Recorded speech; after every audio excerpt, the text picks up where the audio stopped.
This week I am sharing my interview with Wassia Kamon, Vice President of Finance and Corporate Controller of the Low Income Investment Fund. Wassia is an amazing leader in the finance and accounting community, and you can find her sharing realistic, actionable advice on her LinkedIn profile. Please enjoy the episode. Welcome to the Finance Leader Podcast, where leadership is bigger than the numbers. I am your host, Stephen McLean. This is the podcast for developing leaders in finance and accounting. Please consider following me on Twitter, Facebook, Instagram, and LinkedIn. My usernames and the links are in this episode's show notes. Thank you. This is episode number 119, and let's get right to the interview with Wassia Kamon. Please enjoy. I am joined today by Wassia Kamon, the Vice President of Finance and Corporate Controller of the Low Income Investment Fund. Wassia was also recently recognized by Practice Advisor as a 40 under 40 accounting professional. She is widely recognized as an innovative voice for finance and accounting professionals who want to grow in their career.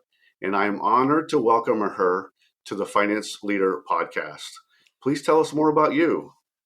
Thank you so much for having me, Stephen. Such a joy to be here. As you said, I'm Wassia, and Wassia means something you cannot burn in my native language. I'm originally from Ivory Coast, West Africa, and I came here when I was 17. And it's been a long journey. I started out in accounting at Georgia State University and went all the way up. Did public accounting, didn't like it. Been in corporate finance and accounting since then. As you said, I'm the current VP of Finance and Corporate Controller at the Low Income Investment Fund. We help with mostly affordable housing and community development, something I'm very passionate about. As I'm also passionate about helping other professionals, I always look back and see, okay, if I was talking to me 15, 20 years ago, what would I say? And it's from that perspective that I post on LinkedIn, that I write articles, and that I also have a community called Strategic Achievers, where I'm able to help others in that journey. That's amazing. I love your story, and I'm always looking forward to that next post on LinkedIn. Thank you. So I appreciate everything you're doing in this community to make us all better. I appreciate you so much. Thank you so much. Thank you. One of the things I wanted to talk to you today about is the future of accounting as a profession. The Wall Street Journal reported in October 2023 that we are seeing fewer students entering the accounting field, and they mentioned pay as a major reason. Accounting is often a prime gateway for understanding business fundamentals and also for advancement into senior roles. It's easy to say, just raise pay.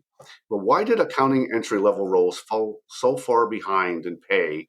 And what can executive leaders do to reverse this? And what advice would you give young professionals who are passionate about studying accounting, even as starting pay has fallen behind? I think, to me, accounting as a profession, we have that stigma, right? We don't have, people don't always see the value of what we bring. And as we have not been able to raise our prices, as partners or companies are able to show that we can do more than number crunching and processing invoices, we still in that view of, okay, 50,000 is good. When I started back in 2009, I think as a staff accountant, the annual salary was 45,000. I was rejoicing. But then you look like how many years later, and it's the same starting salary, while Yes, other it is. fields are starting at 75, at 100. And so for young professionals who know, like people in accounting, they see that the cost of tuition is here. And so if my starting salary is here, okay, how do I bridge the gap? And it's very sad. I saw a statistic that said that there is a lot of accounting students saying that accounting is their major when they enter college, but only about 50% actually graduate in accounting. So they get in, and because to do accounting, you have to be good at a lot of things, and they see other options, and they end up majoring in other fields. Yeah, that's tough for our profession because we want continuing pipeline of young people coming into this profession. I think it's something that we all need to address as senior leaders in this profession, and work to figure out why that we've fallen so far behind and continue to grow that passion. So thank you so much for that. Mm-hmm. One of the things that you do is try to emphasize your value as you move up in your career. You're a voice and advocate for middle managers who want to rise in senior roles. You share your story of trial and error, showing your value and potential for more senior roles. And you highlight not to chase more credentials. You emphasize soft skills, especially. Please share how you can highlight your value to others so you get the opportunity for more senior roles. And let us know how you use LinkedIn as a channel to showcase your value. Yes, that's a very packed question. So I'll start with, why do I talk about moving beyond certification? So right out of college, they were like, go for the CPA. I went for the CPA. Then I wanted to do FP&A. They're like, go for the CMA. I went for it. So I went for everything people told me to go through. That's why I have so many letters behind my name. And then I realized I have all these letters, but I'm not where I want to be in my career. I'm reporting like I've yet to report to a boss that had that many letters behind their name. And yet, these bosses are great. And I realized that it wasn't the certification, they were so good at other things. So while I was chasing the certifications, I ended up isolating myself and not developing all the other stuff that my bosses have been doing. They've been honing on the negotiation skills, knowing how to talk to different people in different departments. They know how to articulate their impact, right? Not just talk about the task they did, but the impact they had. And I was just focused on, task, task, task. But as you move up the ladder in an organization, or as you have to start hiring, promoting, coaching, firing, having different difficult conversation, having to do all these things, you realize, well, technical accounting and those tasks are great, but they're not going to be able to get me to the levels where I want to be. So that's really how I started talking about beyond certification. My website is called beyondcertifications.com, because I want to make sure that we understand that we should be focused more on just knowing the latest Excel tricks. Like when you get to a VP level, you probably have people working for you to help you with Excel, or consultant. There's other things that your attention should be focused on. So that was the first thing about beyond certifications. Then how do you articulate your value? When we are in accounting, we think in terms of, oh, I closed the month. Okay, what does it mean for the business that you did that? Right. If you come to a one-on-one, for example, your managers, do you prepare before you go on your one-on-one? You just show up and you're waiting for the manager to tell you what's going on? Or do you come prepared, ready to explain, these are the things I did, these are the problems I'm solving, this is how I'm making progress? Or by the way, you didn't ask about this, but I also thought we could do this. So I come with a problem and a proposed solution. Or when you join an organization and they're like, hey, introduce yourself. Do you go, hi, I'm so and so, happy to be here? Or do you go, hey, I'm so and so, I've been in this field for the past 15 years, helping doing ABC, and I'm so excited to bring this onto this company and helping the department move forward? Do you have a power introduction? So beyond even getting on LinkedIn, it starts with how you articulate your value and how you show up in whatever settings you are. And That's amazing. I yes, really I love what you're talking about there, emphasizing that value. thank you. You were talking about is showing up to that one-on-one, not just waiting for your boss to initiate the discussion, but you coming in with showing Hmm. of the projects you're working on, and how you made a difference on a particular project and how you solved a particular problem. Yes, you have to show up like a rock star.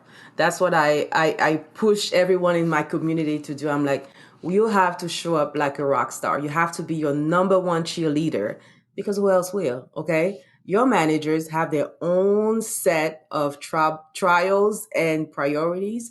If you show up as one more burden, no, it's not going to work. It's Right, not going to work. exactly, because the senior leaders, managers want people who are going to solve problems, take action, and not wait for you to tell them what to do, but you to step in when there's a problem.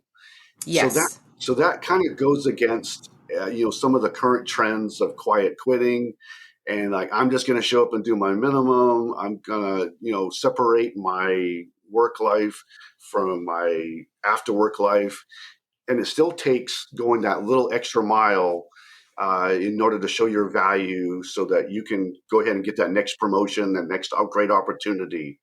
Yes, and I think people think that you have to work overtime to articulate your value or to do what's needed, and it doesn't.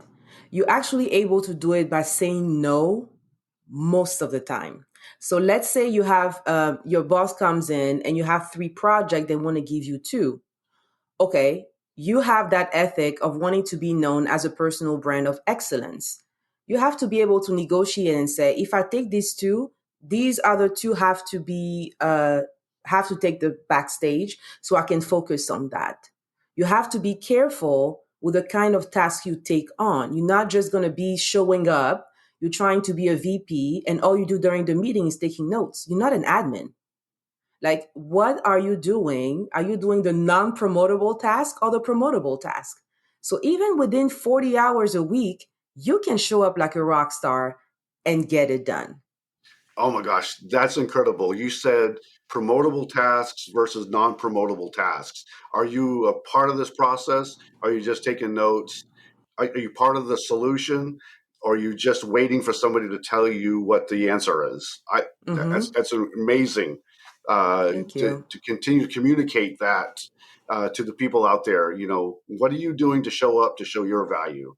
That's an Yes. incredible message that you continue to carry with just about every post that you do on LinkedIn. So I'm Yes. encouraging everybody out there, find find you on LinkedIn, watch and read your posts, and then apply that back to yourself and what you're doing at work. Yes. So thank you so Yes. much. Yes. I Thank appreciate you. that. Thank you. There's another thing that I wanted to ask you today, and that's that transition to FP&A if you're an accounting professional. I believe that to be ready for senior leader roles in finance, we need well rounded professionals. But moving on from accounting roles to financial planning and analysis can be intimidating for some. The role of FP&A is very different. For example, financial analysts have to find root causes from metrics and KPIs that are not performing, and it often takes looking at not so obvious data to do so and partnering with to dig into extreme details.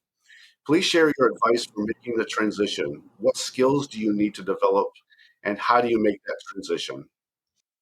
So I'll share first how my transition went. So I was working as back then I was accounting manager, and we didn't have an FP&A department. And as the company grew and I became controller, it became okay. You're doing 25% FP&A because you have to deal with the budget, and then you're doing 75% everything else.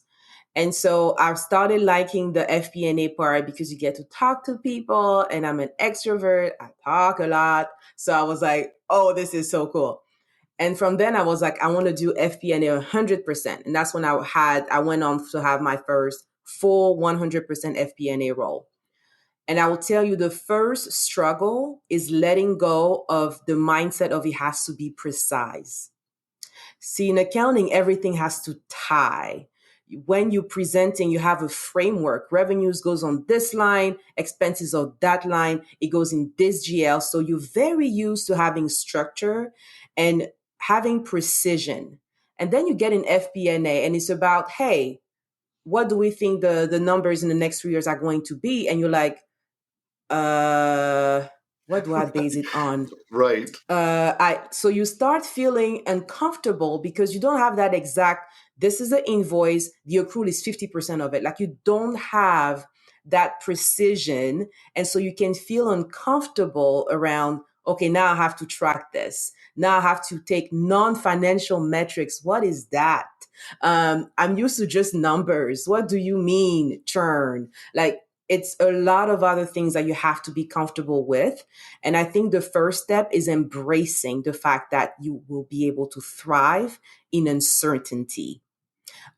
Once you have that mindset, then the rest become easy because you realize, okay, now I have to connect with people.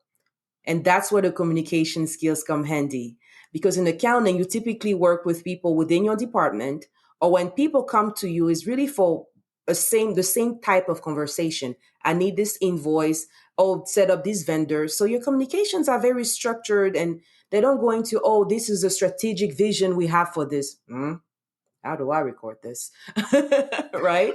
Right. So you move from having the right mindset of dealing with uncertainty to then getting into strategic thinking and then your communication skill added to your negotiations, right? Because you have to push the business as well as they make decisions. As you partner with them, you also have to challenge them, right? Yes, Because we can't just buy things. We have a budget. Like we can't just do certain things. Why are we doing this? So having those soft skills and being able to also create report that makes sense, because again, we're coming from accounting. There's an ERP that spit out the same report. We have the same roll forward every month. Now they want dashboard. It has to be cute and presentations. And so you have to start learning all these other tools, like Power BI is great. What FP&A tool are they using, and how you're going to present that information in a way that's easy to understand by non-accounting people. absolutely. Completely agree what you're saying. What I always try to advocate for, if you are working on the FP&A side and you are responsible for a particular metric, go find the expert who's actually working that particular metric and Yes. find out everything there has to do with that metric. Let's say you have to track how much fuel that was spent for a transportation company. We'll try to get Mm-hmm. all of the variables that affected fuel price and fuel usage. And then Mm-hmm. you go talk to that person, and then you go talk to the person who sits next to that person, and try Mm-hmm. to dig and dig and dig and try to find Yes. all these root causes of why maybe fuel usage has gone high for the last three Yes. months and suddenly dropped Yes. down to the lower. So the other thing that I want you to talk about is when you're going in to present, like you said, it's not precise, and you're going to be challenged on your numbers. A Mm-hmm. senior leader is going to look at what you're presenting, and they're going to try to poke holes in everything you're Mm-hmm. doing. So, how do you Mm-hmm. respond? How do you build up that resilience when someone's challenging you on your numbers? Oh gosh, such a great question. So to me, it starts with how you preparing the presentation. Okay. I like to have meetings before meetings to understand who will be in attendance and what matters to them. And I poke hole in my Yes, own presentation. I'm trying to do it from different viewpoints. I'm trying to get other viewpoints as well on how I'm going to present. And at the end of the day, somebody will always find something, right? always do. And yeah, there will always be somebody that like, I didn't like this. Okay, I did my best and I'm comfortable with what I did, Right. and I have the backup for and the assumptions for all the things that I did. So when I started, I always had like an appendix of other slides so people could also understand, okay, if you want more info about this part, you can go to appendix slide, number 25 somewhere. And I try to not have too many slides in the presentations, right? But Right. making sure that they understand, okay, this is where the assumptions came from, and really about confidence. When you know your numbers and when they're coming from, it shows up, and it goes back to personal branding, right? Okay, this is my brand. I'm all about excellence. I did the work. I did my best. Absolutely. You have to have that confidence. You have to know what methodology you used. You have that backup information. You know how you calculated the number, and you can explain it. And that's really what they're Yes. looking for most of the time, is that how did you come up with this projection? How did you come Mm-hmm. up with the explanation of why your metric changed, for the last 3 or 4 months, and what Yes. happened? And that's what that building that confidence, uh, going and talking with everybody that has to do with your Mm-hmm. metric, getting all the background information, and coming in with a fact or something that no one else knows that explains why that number may have moved in a certain Yes. direction. So Mm-hmm. I could talk FP&A all day long about how to help people Oh move yeah, on. It's quite a transition. I'm it also is. have a background in accounting, and going from that precise to the imprecise, and Mm-hmm. trying to explain how something is happening, how the business is being affected by this particular metric. It's Mm-hmm. absolutely amazing, and it's quite an opportunity It for is. someone to really get in and try to figure out and try to support those senior leaders in executing that strategy. So thank you so much Mm-hmm. Oh, for that background. I appreciate thank that. you. Same here. One of the other things we want to talk about is leadership. Mm-hmm. You posted recently on LinkedIn asking if managers were provided with leadership training before moving on to their new role. Now, this is my biggest passion, growing our leadership skills. How do you see developing leadership skills as a way to advance your career to more senior roles? Yes, senior roles, it's all about leadership because when you are starting out, your performance is based on task, and your ability to work is the task you do as an individual contributor. As you move up, your work is done through relationships. It's not done by you, it's done by your team because you cannot do it all. Absolutely. So you have to be able to move from, okay, I comfortable because I did it, to how do I get my people to be comfortable and do it the right way? Hmm. How Right. do I motivate them? How do I coach them? How do I make sure they have the tools to do what's needed? Because now my work is no longer just my work, it's our work. It And is. unfortunately, like many people like me, I went from being a senior accountant to being accounting manager. And I went from being by myself to managing six people, and half of them were older than me. We don't always talk about diversity of age. We always think about color or gender, but that's Hmm. a different kind of diversity as well. So I went from being able to do all my stuff. Now I have to lead month end and I have to get people with more experience than me, right? To follow like where I want us to go as a Yes. team. How do I take in their input? How do we push in, push back? And I didn't have any training. So, yes, it was hectic. And I find it sad that a lot of managers are thrown into leadership that way. So many times, so many people responded, it happened to me. And there is a study that said that usually people get promoted to their first management role by the time they're 30, Hmm. but they only start getting executive coaching and training when they're in their 50s. So you have 20 years of, we're going to figure it out. You have I to hope it figure it works out, out. right? And that's how you get micromanagers. That's how you get people being burnt out. That's how you have people like me at some point, like, I don't want my boss job. Please don't promote me. I don't want your job. Right. Absolutely. Because we're trying to figure out, and it shouldn't be that way.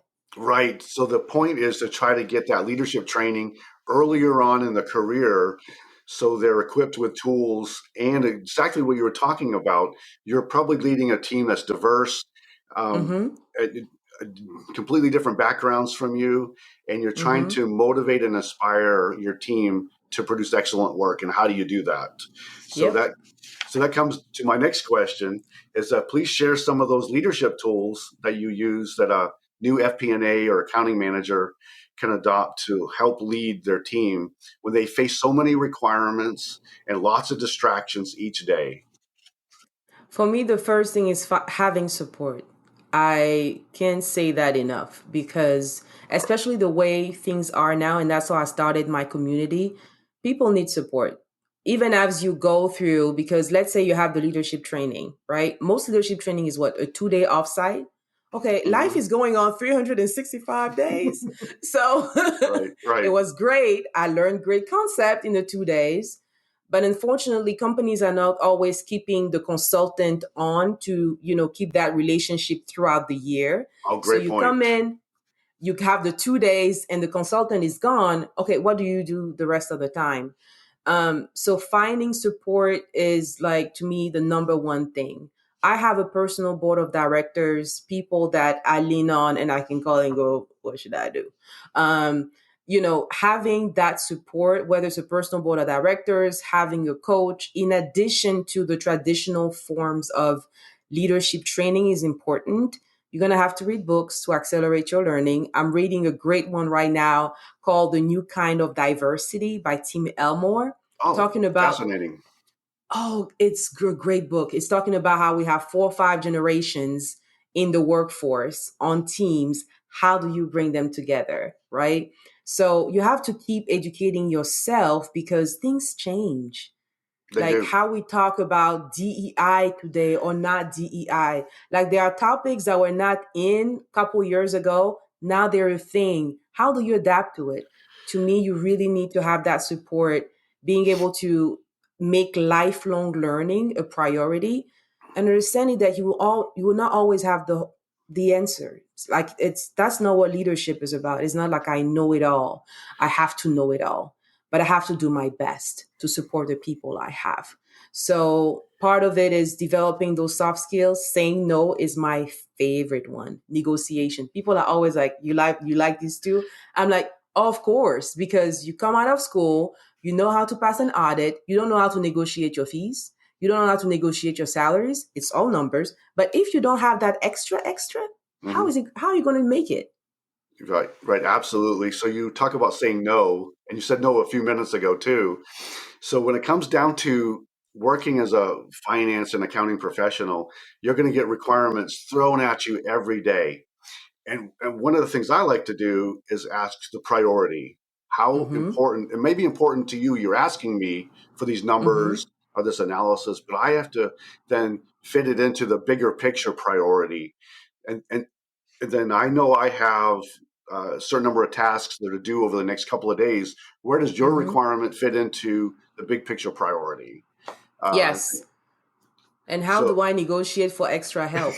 Because that's exactly, what the thing is how do I negotiate, not just for me, but to have extra resources, to have a better system implemented, to have a right, consultant helping me on this or a coach helping me go through this. So right, that's why I right, love right. negotiation. Like I'm Right, a big absolutely. fan. No, that's a great point. That negotiating for help.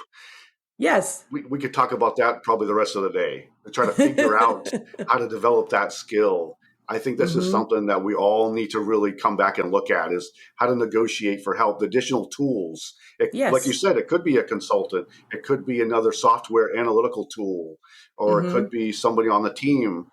Mm-hmm. It could be a number of reasons because it takes more than us sometimes Yes. to answer the big picture question.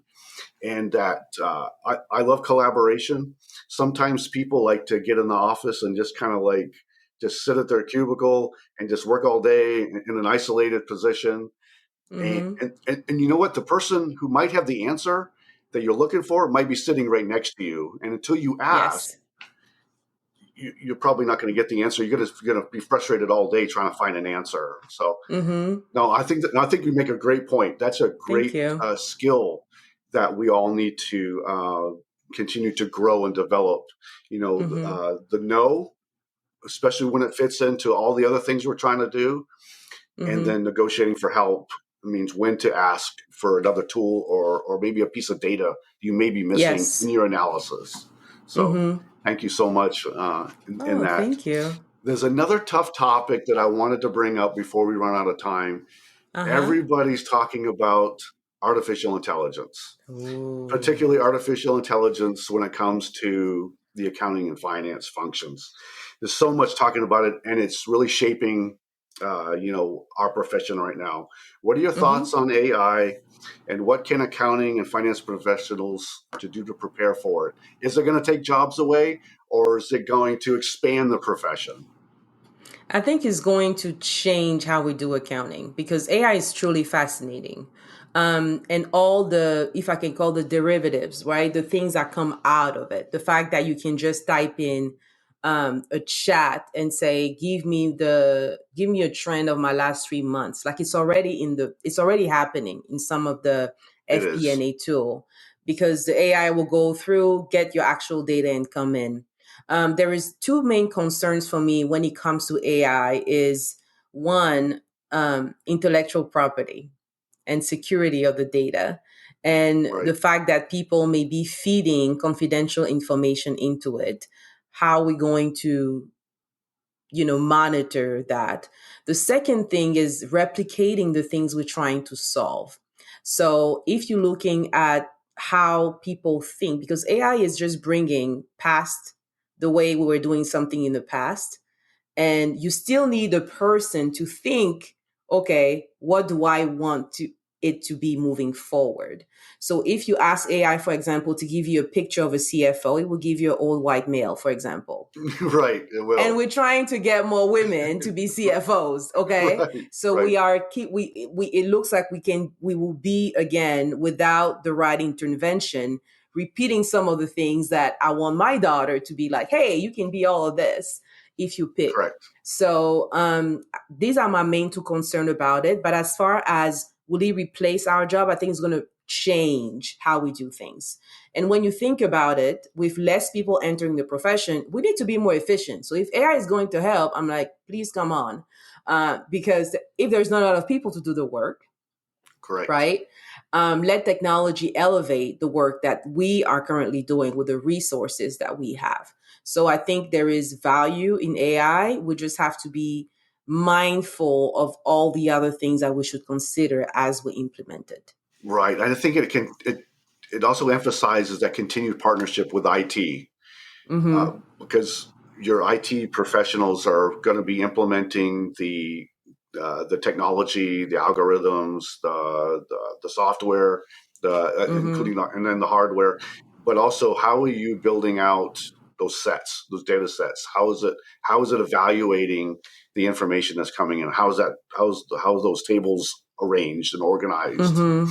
And I think those are skills that we're going to continue to need to develop, and partnering with the IT people.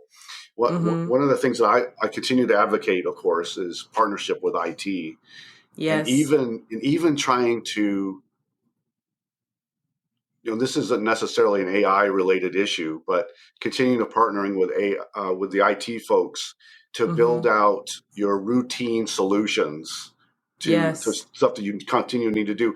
I want analysts and accountants to move beyond your routine reporting. You can Mm. uh, probably AI can probably help in this situation where you automate the routine and you Yes. spend more time in analysis and problem solving than pulling Mm-hmm. data and developing a routine report. Cleaning. Yep. Yes. Yep. Cleaning data, reformatting, reshaping, instead of doing the strategic thinking and all these other great things we could do. So, yeah. Right. Right. Absolutely. Again, AI is going to continue to shape, how we view and how we grow in this profession. And it probably needs to be, if it's not already, put in the university right now, and how Mm-hmm. you start to adopt and shape, and how do you implement AI and Mm-hmm. start working in that kind of direction. So Mm-hmm. another thing I wanted to ask you today, you work with the nonprofit organization Hope, helping other Yes. people be empowered. Please Yes. share with us what Hope does. What's your role? Why does this organization matter? And where can we get more information? Oh, thank you. So, Hope is helping single parents complete their education degrees. So, a lot of our parents come in and they have to do two, three jobs to provide for their families. What we do is allowing them to only have a full-time job while completing an education degree, so they can provide and have and really boost the whole community, because it's kind of a vicious cycle, right? You live in a certain environment, you cannot afford a home or a car, and then you don't have time to spend with your kids, and then you not have and then we keep repeating the same cycle, and the government cannot do it all.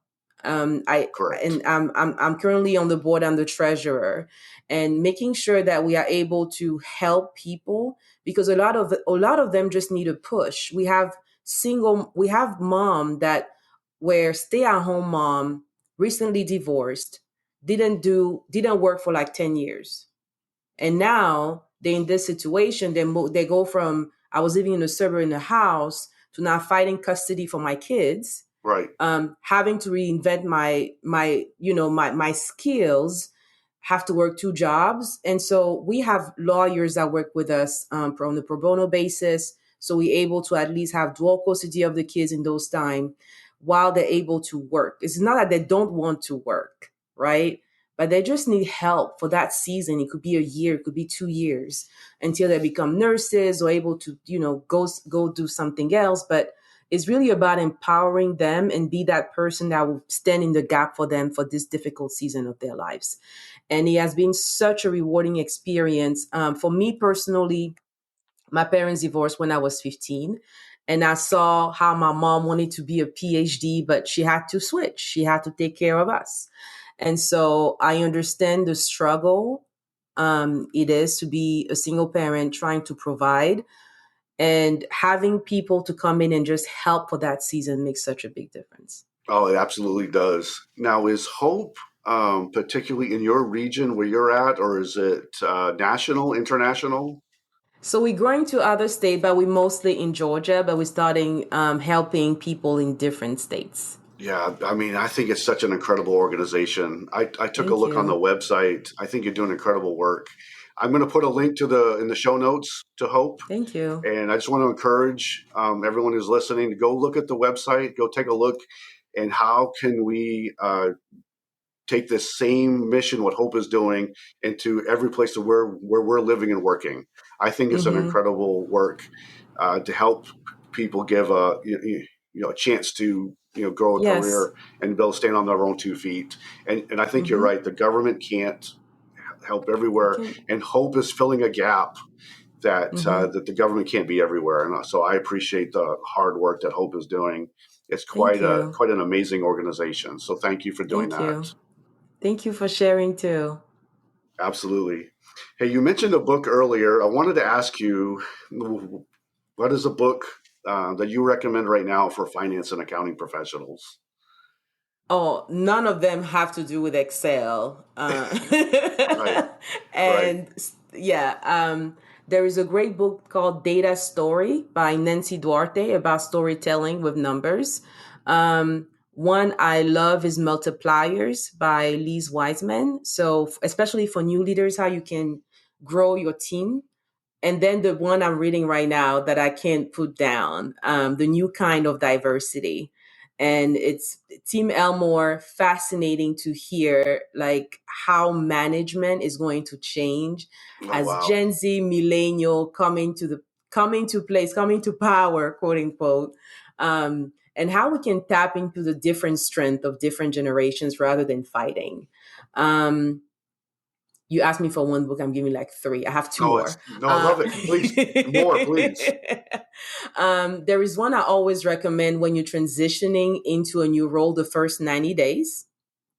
And Yep. then if you are moving into your first executive role, I recommend the Leadership Accelerator by Ajit Campbell. He worked at Deloitte and they were training new executives. And it's so fascinating to go through that book because it shows you, okay, how do you deal with a person that was passed over for promotion for that C-suite Right. seat? Like it Mhm. goes into the issues and you're like, oh, I didn't think about that. So great, great, great book to read. Oh, incredible. I love all those recommendations. Thank you for those. Thank you. I'm going to go look and see if I have those books. I don't think I've read, I think I've read some of those, but I'm going to go back and find my copies. If not, I'm getting those copies right Yes, away. So thank you yes, so much. yes. Thank you, So, Stephen. so other than work and your passion with Hope, do you have any hobbies? What do you do for fun? I eat. Okay. I I like that. love cooking. I love cooking and I love cooking different food. So at some point I was learning almost all Jamaican recipes and then it was Indian recipes and I'll call any friends I have because I love when I talk about diversity, like diversity in my own life as well. And I love trying different food, different spices and yeah. Oh, incredible. I just have to pair it with working out. That's my struggle right Okay. now. But the thing I do for fun is cooking, I think that's the key. and my husband do the dishes, so Okay. it works Great. well. It's a great partnership. That's good. Yes. Love that. Hey, you do some coaching. Uh-huh. Where can we find your resources, your website? coaching opportunities? So the website is beyondcertifications.com. I currently do like peer-to-peer mentoring with the community because I had so many requests and my schedule can only accommodate for so much. So we actually had our monthly live yesterday. It was awesome. And then I have office hours. So I'll come in, and if you want to join me for a one-on-one, you feel free to join. But that's how I'm able to share, and helping others in that field. So you can learn more about it on beyondcertification.com. I'm also a guest contributor, and I've been a ghostwriter for people's LinkedIn post, which is Oh, pretty wow. cool. That's Yes. amazing. That's amazing. So writing is one of my New Year's. I need to get better at writing. So I'm getting all these requests to write articles or to write posts for people. They're like, if you can write 4 posts for me a month, I'll pay you. Just do the 4 posts. I'm like, sure. I like to talk. I'll use your voice. And so I've been Right. able to do that as well, which is pretty cool. And also Wow. sharpening my communication skills, right? Because as accountant, we think a certain way, but to be able to do creative writing and an accountant is actually tough. So I'm stretching myself that way, and I'm really enjoying it. Oh, that sounds amazing. You have such a heart for people, and I appreciate that. I Thank wish you. more people would adopt that same philosophy that you're doing, trying to help grow this profession, help people out there who need, a little bit of, encouragement, and then Mm-hmm. also matching up resources to people who needed to get a little help, to get a little Yes. starter out there. So, thank you so Mm-hmm. much for being such a beacon of hope and help Thank out there you. for all of us that are out here. So, I appreciate you so much. Thank Thank you so much you. for joining the podcast. It was an incredible discussion. I wish you the absolute best. Thank you for everything you're doing, and I'm looking forward to the next LinkedIn post that you're putting out Awesome. there. Thank you Thank so you much. so much, Stephen. Thank you so much for having me. All right, take care. Wow, what incredible insights. I really enjoyed this discussion.